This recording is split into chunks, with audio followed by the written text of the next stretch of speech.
आसपास के जितने भी लोग हैं अच्छी तरह से समझ लें कि अगर किसी ने बदमाशी करी तो उनका कायदे से इलाज किया जाएगा। फिर अगर कहीं से खबर आ गई कि किसी ने कोई खुराफात करने की, किसी को परेशान करने की कोशिश की है, तो फिर उसकी खबर फिर अच्छे से लेंगे हम। ये जहांगीर के घर वाले भी खड़े हैं, उसको बता देना कायदे से। ये बार बार जो खबरें आ रही हैं कि उसके लोग धमका रहे हैं, तो फिर अच्छे से खबर लेंगे, फिर बाद में रोना पछताना मत।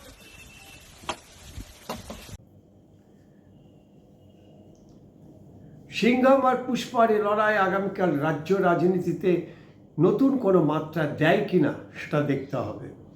রক্তপাতহীন শান্তিপূর্ণ ভোটের লক্ষ্যে নির্বাচন কমিশন সমস্ত রকম চেষ্টা করেছে। গত 7 ঘন্টায় প্রায় 2000-এর বেশি দাগী অপরাধীদের গ্রেপ্তার করেছে পুলিশ।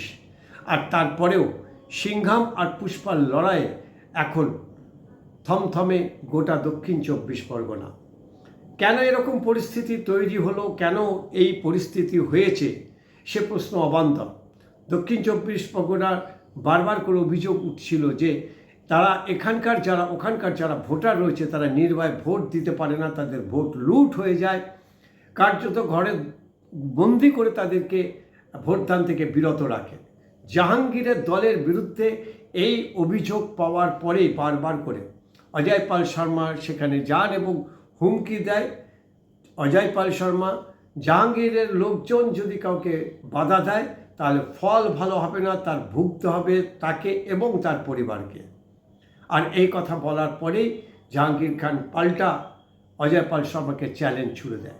একদিকে দক্ষিণ 24 পরগনা, অন্যদিকে ভবানীপুর। আগামীকাল সমস্ত দেশের লক্ষ্য থাকবে এই দুই কেন্দ্রে। দক্ষিণ 24 পরগনার 30টি আসনের মধ্যে 31টি আসনের মধ্যে 30টি আসন তৃণমূল কংগ্রেসের দখলে ছিল 2021-এ। 2026-এ সেখান থেকে কিছু আসন ছিনিয়ে নিতে পারে কিনা এখন সেটাই দেখার। সেই কারণেই হয়তো নির্বাচন কমিশন সবথেকে বেশি গুরুত্ব দিচ্ছে দক্ষিণ 24 পরগনাকে।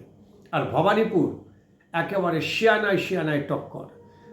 রাজ্যের মুখ্যমন্ত্রী মমতা বন্দ্যোপাধ্যায় তৃণমূলের প্রার্থী, তো বিরোধী নেতা শুভেন্দু অধিকারী ভবানীপুরেও দাঁড়িয়েছেন তাকে চ্যালেঞ্জ জানাতে।